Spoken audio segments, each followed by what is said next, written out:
Albert Breer from Sports Illustrated, talking about the Browns' final 5 games and can they impact Kevin Stefanski and Andrew Berry and whether they come back or not. I think how the rest of the season plays out, like it'd be stupid to sit here on December 2nd saying like, oh yeah, like what happens the rest of the year is irrelevant. It can't be, like if the team were out on the coaching staff over the last couple of weeks of the season or it looked really bad, it'd be naive to think public sentiment couldn't play into this to some degree as well. And I understand that's not in the best place. I've said this to you guys a few times over the last couple of years.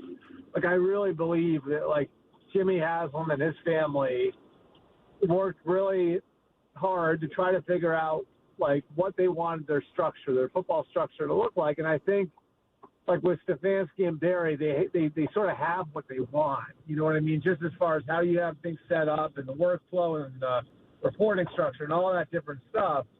And that's why I think they're going to be a little more reluctant to just throw that out, So I think they like the guys in charge. They like the structure they have. And they understand that this was, I think a rebuilding year from the very beginning, going back to the way they operated during draft weekend. And so what does it take to fire somebody in that sort of spot where you like the structure, you like the people, and you've acknowledged it's a rebuilding year? I think it would take it really looking like, man, there's no light at the end of the tunnel at the end of the year. Yeah, I understand what Albert Breer is saying, I guess. If it goes off the rails the final 5 games, they're probably moving on. But if it doesn't, I would be surprised if they move on from one or the other or both. Yeah, when you look at Andrew Berry first. This year, it looks like it's a very good draft. But we know that the quarterback position until that's solved, whether it's Shedeur Sanders or whether it's Dylan Gabriel, that's who you put. Do you feel confident that he would select the best quarterback if given the choice this year in the draft? Same way with offensive tackle. One of the reasons they have a turnstile at tackles because he took Jed Wills 10th overall instead of Tristan Wirfs or any of the other tackles that year. So would you say he's grown enough in the job you can trust him to make the decisions in this draft?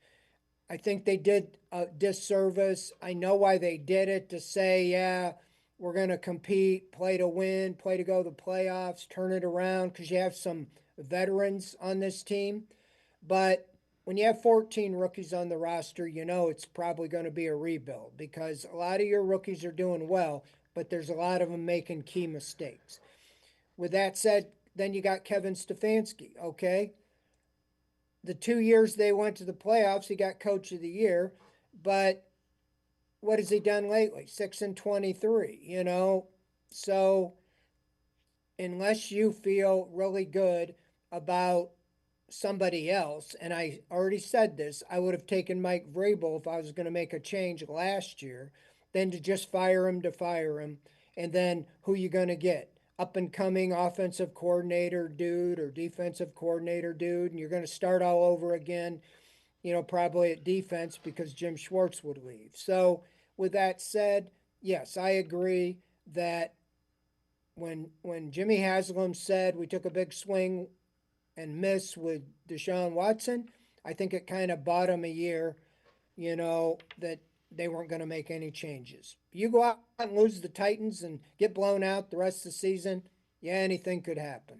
Yeah, I'm with you. And again, I understand fans being upset. I can't explain away 6-23. Nobody can. That's unacceptable. Yeah, I mean, when you got 7, 8 Pro Bowlers in their prime or close to their prime, you felt like you had a pretty good team, but defense obviously played great, good enough to win most all the games. Special teams let them down. I mean, they're on a historic run of, returns for scores. Between that and average to poor quarterback play is really put them in this position. The offense, 16 points a game isn't much better. I think they're scoring 1 point better than they did a year ago, 16.2. That's not going to win you games in the NFL, and that's the problem. We've talked about it all year. A combination of the quarterback play, the receiver play, and the offensive line. That's why you're 3-9.